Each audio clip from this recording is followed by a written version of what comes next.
مرحبا بكم، شنو أحوالكم؟ إن شاء الله تكونوا بخير يا ربي. اليوم شاركت معكم فطوري، عملت شوربة مفورة بالخضرة.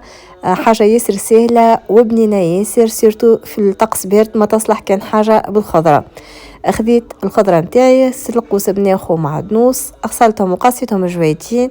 خذيت شوية بصل زاد قصيته جويت، حمص منفخ ودجاج قصيته مكعبات صغيرة باش نضمن اللي هو يطيب. وخذيت هنا شوربة لسان عصفور.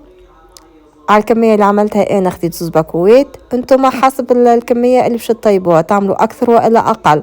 فوحت لهنا بشوية كركم، شوية تابل وكروية وفلفل أحمر ومغرفتين كبار متاع طماطم معجونة، شوية ملح.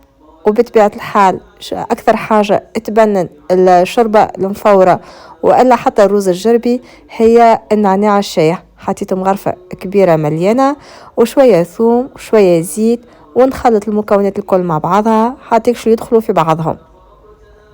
في الأثناء نكون حطيت الماء متاعي يسخن.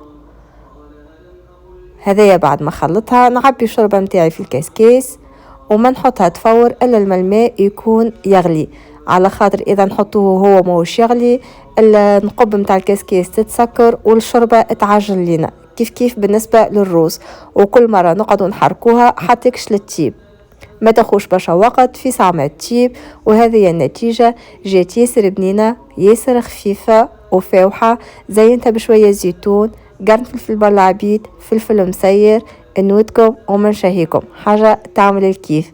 هذه دبارتي لليوم، ان شاء الله تجربوها وتعجبكم. واذا اول مرة تزوروا القناة ما تنسوش الاشتراك فيها اذا عجبتكم، لايك للفيديو اذا عجبكم، واذا عندكم اي تساؤلات اكتبوا لي في الكومنتات. بسلامة.